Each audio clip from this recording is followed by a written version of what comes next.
Assalamualaikum warahmatullahi wabarakatuh. Perkenalkan, nama saya Muhammad Riansyah dari kelas PAID. Akan membuat video dengan judul yaitu model-model pembelajaran. Dalam dunia pendidikan, belajar dan pembelajaran tidak hanya terjadi di sekolah saja, tetapi di 3 pusat yang lazim dikenal dengan Tripusat Pendidikan. Tripusat Pendidikan adalah tempat di mana anak mendapatkan pengajaran baik secara langsung maupun tidak langsung. Dalam kehidupan keluarga, informal, sekolah yaitu sebagai pendidikan formal, maupun masyarakat yang masuk dalam non formal. Seorang dikatakan belajar jika di dalam dirinya terjadi aktivitas, yaitu melibatkan perubahan tingkah laku dan dapat diamati secara relatif lama. Dalam proses belajar, setiap siswa harus diupayakan untuk terlibat secara efektif guna mencapai tujuan pembelajaran. Hal ini memerlukan bantuan dari guru untuk memotivasi dan mendorong agar siswa dalam proses belajar terjadi secara totalitas. Selain hal tersebut, juga perlu adanya model-model pembelajaran yang dipilih serta ditentukan model mana yang paling tepat yang digunakan terhadap peserta didik yang akan diajar. Maka peran guru di sini sangat penting dalam menentukan model pembelajaran. Selanjutnya adalah model-model pembelajaran. Untuk membelajarkan siswa sesuai dengan cara atau gaya belajar mereka, sehingga tujuan pembelajaran dapat dicapai dengan optimal dan berbagai model pembelajaran. Dalam prakteknya, guru harus ingat bahwa tidak ada model pembelajaran yang paling tepat untuk segala situasi dan kondisi. Oleh karena itu, dalam memilih model pembelajaran yang tepat, haruslah memperhatikan kondisi siswa, sifat materi bahan ajar, fasilitas, media yang tersedia, dan kondisi guru itu sendiri. Berikut adalah beberapa model pembelajaran untuk dipilih dan dijadikan alternatif sehingga cocok untuk situasi dan kondisi yang dihadapi oleh tenaga pendidik atau guru. Yang pertama yaitu model kooperatif. Pembelajaran kooperatif sesuai dengan fitrah manusia sebagai makhluk sosial yang perlu ketergantungan dengan orang lain, mempunyai tujuan dan tanggung jawab bersama, pembagian tugas dan rasa senasib. Dengan memanfaatkan kenyataan ini, belajar berkelompok secara kooperatif.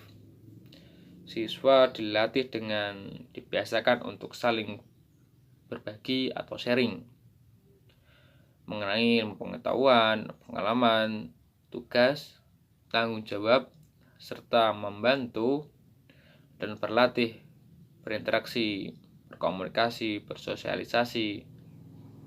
Karena model kooperatif adalah miniatur dari kehidupan bermasyarakat dan belajar menyadari kekurangan dan kelebihan masing-masing. Jadi itulah model kooperatif.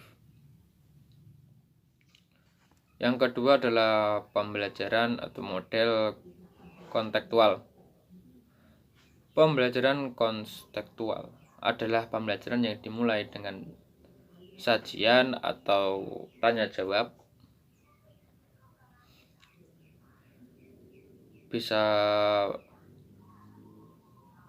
berupa ramah, terbuka, atau negosiasi yang terkait di dunia nyata kehidupan siswa, sehingga akan terasa manfaat dari materi yang akan disajikan, motivasi belajar akan muncul.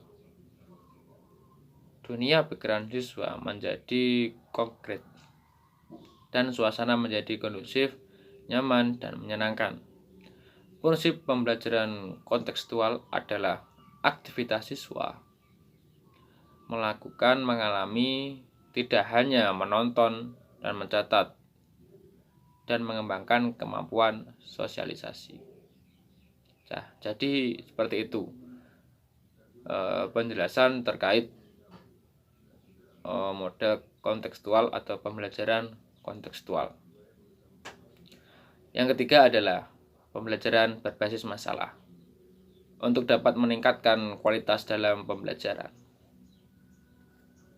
Para ahli pembelajaran menyatakan penggunaan paradigma pembelajaran konstruktivistik dalam kegiatan belajar mengajar dengan adanya permasalahan paradigma belajar.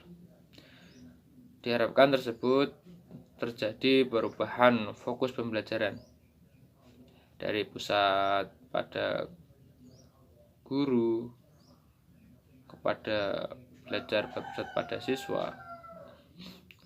Pembelajaran dengan lebih memberikan mana yang harmonis antara guru dan siswa dengan memberi kesempatan seluas-luasnya kepada siswa untuk berperan aktif dan mengonstruksi konsep-konsep yang dipelajari. Pembelajaran ini berpusat pada siswa yang punya tujuan agar siswa memiliki motivasi tinggi dan kemampuan belajar mandiri serta tanggung jawab untuk selalu memperkaya dan mengembangkan ilmu, pengetahuan, keterampilan, dan pengalaman. Jadi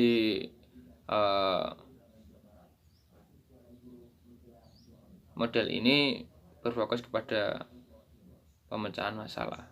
Jadi mereka diarahkan untuk berpikir bagaimana cara menyelesaikan masalah. Seperti itulah pembelajaran berbasis masalah. Dan yang terakhir yaitu yang keempat, TGT atau Teams Games Tournament. Penerapan model ini dengan cara mengelompokkan siswa heterogen. Tugas tiap kelompok bisa sama, bisa berbeda. Adalah memperoleh tugas setiap kelompok kerjasama dalam bentuk kerja individual dan diskusi. Usaha dinamika kelompok, kohesif dan kelompok, serta tumbuh rasa kompetisi antar kelompok. Suasana diskusi nyaman dan menyenangkan seperti dalam kondisi permainan games, yaitu dengan cara guru bersikap terbuka, ramah, lembut, santun, dan ada sajian permainan. Setelah selesai, kerja kelompok disajikan hasil kelompok sehingga terjadi diskusi. Jika waktunya mungkin, TGT dilaksanakan dalam beberapa pertemuan atau dalam rangka mengisi waktu sesudah UAS menjelang pembagian rapor. Nah, jadi dengan mode pembelajaran seperti itu,